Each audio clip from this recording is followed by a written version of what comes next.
সাত সকালে এক ব্যক্তির মৃতদেহ উদ্ধারকে ঘিরে চাঞ্চল্য ছড়িয়েছে। মৃতের নাম অরুণ চন্দ্র সিংহ, বয়স 52।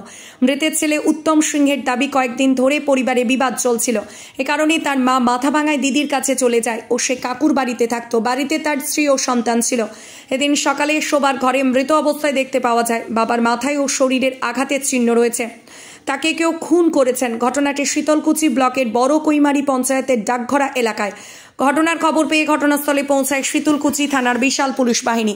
দেহটি উদ্ধার করে ময়না তদন্তের জন্য মাথাভাঙা মর্গে পাঠিয়েছে। গোটা ঘটনার তদন্ত শুরু করেছে শীতলকুচি থানার পুলিশ। এদিকে পাম্পের দিকে ঘুরে টুরে আসছি। কয়টার সময়? মোটামুটি 9টার দিকে আসছি, 9টা-10টার দিকে আইসে কাকার বাড়ি গেছি। কাকার বাড়ি থেকে ঘুরে টুরে আসছি। আর তারপরে আপারের দিকে দেখে যায় কাকার বাড়িতেই ঘুমাইছি। কাকার বাড়িতে কেন ঘুমাইলেন? কাকার বাড়িতেই মানে আমি 2 দিন ধরে ওইখানেই ঘুমাই। কেন বাড়িতে কি বাবার সাথে কোনো ঝামেলা হয়েছে? নাই, ঝামেলা মনে করে এমনি হয়েছিল। তার জন্য আমাকে বলছে কি কাকার এখানে থাকতে। কাকা ঠিক আছে 2 দিন আমার এখানেই থাক। কি নিয়ে ঝামেলা হয়েছিল? ঝামেলা কিছুই না, মানে এমনি করছিল মার সাথে, মানে ক্যাথল করছিল মার সাথে। তার জন্য আমার সাথে বলছে তুই বাড়িতে আসবি না, মাও আসবে না। বাড়িতে তোমার বউ ছিল? খালি বউকে যাইতে দেয় না, খালি বাড়ি থইয়া কই যাবে ও। এর জন্য আজকে সবাই এসে করবে। বৌমার সাথে কিরকম সম্পর্ক ছিল? বৌমার সম্পর্কের সাথে ভালো ছিল। কিরকম? খালি এমনি যা মুখে বলতো, কোনোদিনও মানে করতো না, অসম্মান করতো না। কোনো খারাপ নজর ছিল না? না, কিন্তু অন্যরকম শুনতেছি আমরা। না, বলো, খুলে বলো। বৌমার সাথে কোনো নাই। কারা এরকম ঘটাতে পারে? হ্যাঁ, তো আমি কেমন করে বলবো? তুমি কেমন? তুমি বাড়িতে বউ রেখে একা গেলা কেন অন্যের বাড়িতে? আরে এই পাশের বাড়ির ছেলে থাকে তো সবসময়, ওদের বাড়ির বাচ্চাটা থাকে। থাকলেও তুমি তোমার বউকে ছেড়ে থাকবো পাশের বাড়িতে? এটা হয়? কি করা যাবে, কে জানে এরকম হয়ে যাবে। কে করতে পারে এরকম ঘটনা? আর কেউ শত্রু ছিল? শত্রু এমনি তো বাজারে টাজারে সবসময় ঘুরে, সবাই জানে বাজারে ও ঘুরতে থাকে। কখন আসে না। রাত্রিবেলা কে আসলো তোমার বাড়িতে? হ্যাঁ, রাত্রিবেলা কে আসলো আমাদের বাড়িতে? আমি দেখিনি কে আসছে। তুমি কখন বেরিয়ে গেছো বাড়ি থেকে? হ্যাঁ, কখন বেরিয়ে গেছো? আমি মোটামুটি 9টার দিকে বেরিয়ে গেছি। 9টার দিকে?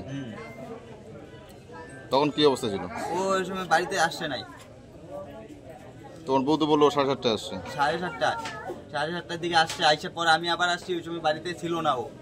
তুমি তো বাড়িতেও আসতে, কালকে রাতে কেন ছিল কাকার বাড়িতে সেটা বলো। কাকার বাড়িতে আমি 2-3 দিন ধরে ঘুমাচ্ছি ওখানে। তোমার মার সাথে কি নিয়ে ঝামেলা ছিল? মার সাথে ঝামেলা হয়েছিল, মানে এই যে বিশ্বকর্মা পূজা গেছে না, ওই সময় মানে হয়েছিল। কি হয়েছিল? তর্কাতর্কি হয়েছিল ওই সময়। কি নিয়ে আবার তর্কাতর্কি? ওই বাড়িতে থাকতে গেলে না তর্কাতর্কি হয়। কি বিষয় তো আছে কিছু একটা?